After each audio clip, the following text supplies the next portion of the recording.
தீபாவளினாலே அதிரசம் தான். அந்த அதிரசம் நம்ம எப்படி செய்யலாம் என்பதை பார்ப்போம்.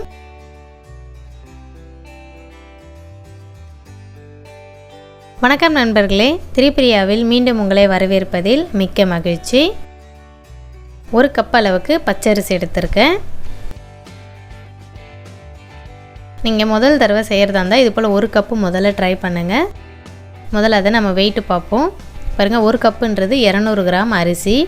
இதை நம்ம 2-3 தடவை கழுவிட்டு ஒரு 2 மணி நேரம் ஊற வைங்க. 1.5லேருந்து 2 மணி நேரம் ஊற விடலாம். ஊறின அரிசியை இது போல் ஒரு துணியில் ஃபேனுக்கு கீழே நீங்கள் நல்லா தண்ணி எல்லாத்தையும் இருத்துட்டு அரிசியை மட்டும் நல்லா காய வைங்க. ஒரு 10 நிமிஷம் காஞ்சாலே போதும் ஃபேனுக்கு கீழே. இப்போ உங்களுக்கு காமிக்கிறேன் பாருங்கள். ரொம்ப காஞ்சிருக்கக்கூடாது. இந்த போல் நமக்கு கை தொட்டால் அந்த ஒட்டுற பதம் இருந்தால் போதும். ஈரம் எல்லாமே உங்களுக்கு அந்த டவல்லே இழுத்துட்ருக்கோம். இந்த ஸ்டேஜ் ரொம்ப சரியாக இருக்கும். இப்போ இதை நம்ம ஒரு மிக்ஸி ஜாரில் மாற்றிட்டு நல்லா நைஸாக அரைச்சி எடுத்துப்போம். அரைச்ச மாவை இது போல் ஒரு ஜலித்தட்டு வச்சு நீங்கள் நல்லா ஜலிச்சு எடுத்துக்கோங்க. ரொம்ப மாவை நாம் வேஸ்ட் பண்ணக்கூடாது. முடிஞ்ச வரைக்கும் எல்லாமே ஜலிச்சு எடுத்துக்கோங்க.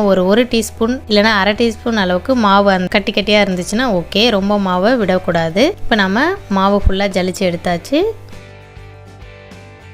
இப்போ வெல்லம் அளவை பார்த்துப்போம். வெல்லம் 150 கிராம் அளவு எடுக்கிறேன். அதாவது 200 கிராம் அரிசிக்கு 150. ஒரு கப்புன்றது 200 கிராம், முக்கால் வெல்லன்றது 150 கிராம் அளவு. இப்போ இதை முதல்ல கரைச்சி நாம் வடிகட்டி எடுத்துப்போம். 1/4 டம்ளர் அளவுக்கு தண்ணீர் சேர்க்கிறேன். இந்த வெல்லம் நல்லா கொதிக்க விட்டுட்டு நாம் வடிகட்டி எடுத்துப்போம். வெல்லத்தில் கல் இருக்கும், ஸோ அந்த கல்லெல்லாம் வடிகட்டி எடுத்துக்கலாம்.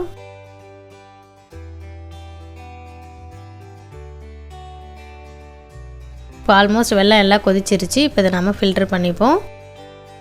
நீங்கள் முதல் தடவை அதிரசம் செய்கிறீங்கன்னா எடுத்த உடனே ரொம்ப 1 கிலோ அந்த மாதிரிலாம் செய்யாமல் இது போல் நம்ம 1 கப் அளவுக்கு செஞ்சு பழகினோம்னா உங்களுக்கு ஈஸியாக இருக்கும்.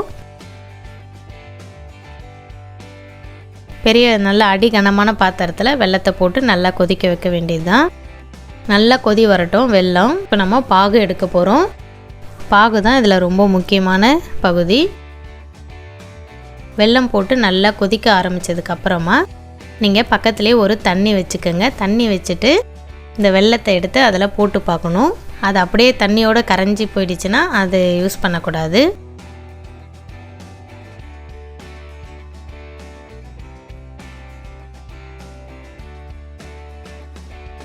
இது போல் தண்ணியில் விட்டு பாருங்கள். அது அப்படியே கரையாமல் அப்படியே நிற்கிது. இப்போ உங்களை அதை அப்படியே மொத்தமாக எடுத்து நம்ம பால் மாதிரி எடுக்க முடியுதான்னு பாருங்கள். இப்போ நமக்கு ஒரு சின்ன பாலாக நல்லா சாஃப்ட் பாலாக கிடச்சிருக்கு. இது சரியான பாகு, கரெக்டான பதம் இது. இப்போ நம்ம ஸ்டவ் ஆஃப் பண்ணிடணும். ஏலக்காய் தூள், சுக்கு பொடி சேர்த்துட்டு இப்போ நம்ம ஆல்ரெடி ஜலிச்சு வச்சுருக்க அந்த அரிசி மாவை சேர்த்துப்போம். முதல்ல பாதி சேர்க்கிறேன் நான். ஸ்டவ்வை ஆஃப் செஞ்சுட்டு தான் நீங்கள் இதெல்லாம் செய்யணும். இப்போ அந்த அரிசி மாவை கலந்து விட்டுருவோம். பாதி தான் இப்போ நான் சேர்த்துருக்கேன்.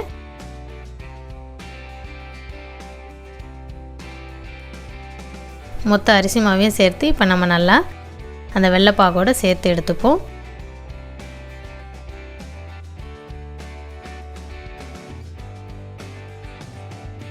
இப்போ நம்மளுடைய அதிரச மாவு ரெடி. அதிரச மாவை நம்ம வேறு ஒரு பாத்திரத்தில் மாற்றிப்போம். இப்போ எல்லாம் எடுத்தாச்சு. மேலே கொஞ்சமாக நான் நெய் தடவிட்டு நான் அப்படியே ஒரு நாள் ஃபுல்லாக விட போகிறேன். இதை நாளைக்கு உங்களுக்கு நான் அதிரசம் செஞ்சு காமிக்கிறேன். பாருங்கள், இதை நேற்று சாயங்காலம் செஞ்சேன். இன்றைக்கி சாயங்காலம் இப்போ நான் அதிரசம் போட போகிறேன். இப்போ நம்ம மாவு எப்படி பதமாக இருக்குன்றதை பார்ப்போம்.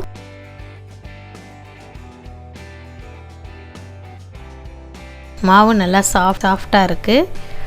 இப்போ உங்களுக்கு இந்த அதிரச மாவோட பதம் நீங்கள் எப்படி பார்க்கணுன்றதை நான் சொல்லித்தரேன்.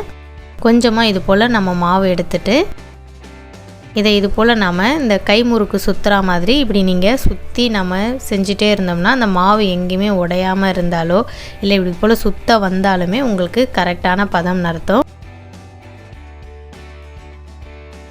சப்போஸ் உங்களுக்கு அப்படி சுத்த முடியல, சுற்றும் போது உடையுது மாவு அப்படின்னா நீங்கள் கொஞ்சமாக பாலை சூடு பண்ணி வெது வெதுப்பாக சேர்த்து பிசைஞ்சிக்கோங்க. அப்படி சுற்றவே முடியல, ரொம்ப இலகுவாக இருக்குன்னா கொஞ்சம் பச்சரிசி மாவு போட்டு பிசைஞ்சிக்கோங்க.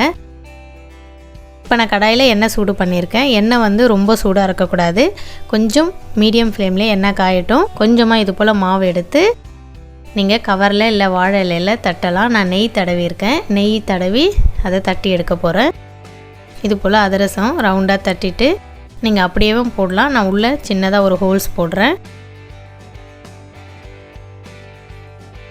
அவ்வளோதான். இப்போ நம்ம அதிரசம் எண்ணெய் காஞ்சதும் அதில் போட வேண்டியது தான். சிம்லேயே நம்ம அதிரசம் மொத்தமும் சுட்டு எடுக்க போகிறோம். ஏன்னா ரொம்ப தீ இருந்துச்சுன்னா மேலே உடனே ப்ரௌனாக மாறிடும், உள்ளே வேகாது.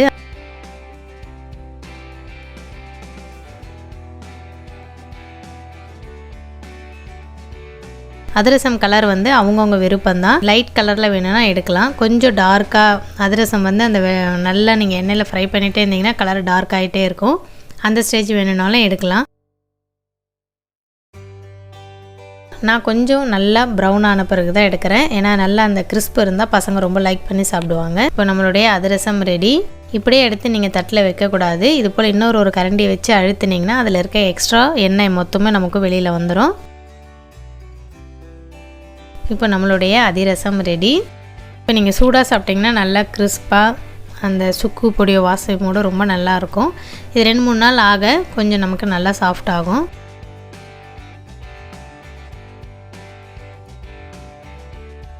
அடுத்தது உங்களுக்கு செஞ்சு காமிக்கிறேன்.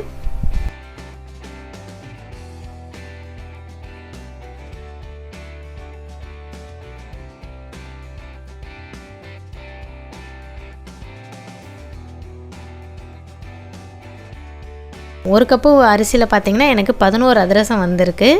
நான் எல்லாமே இதே சைஸ் தான் போட்டிருக்கேன். நீங்கள் இன்னும் சின்னதாக போட்டிங்கன்னா இன்னும் எக்ஸ்ட்ராவே வரும்.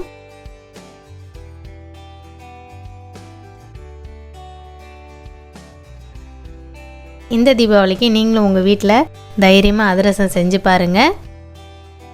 மீண்டும் ஒரு நல்ல ரெசிபியில் சந்திப்போம். அனைவருக்கும் தீபாவளி நல்வாழ்த்துக்கள். நன்றி, வணக்கம்.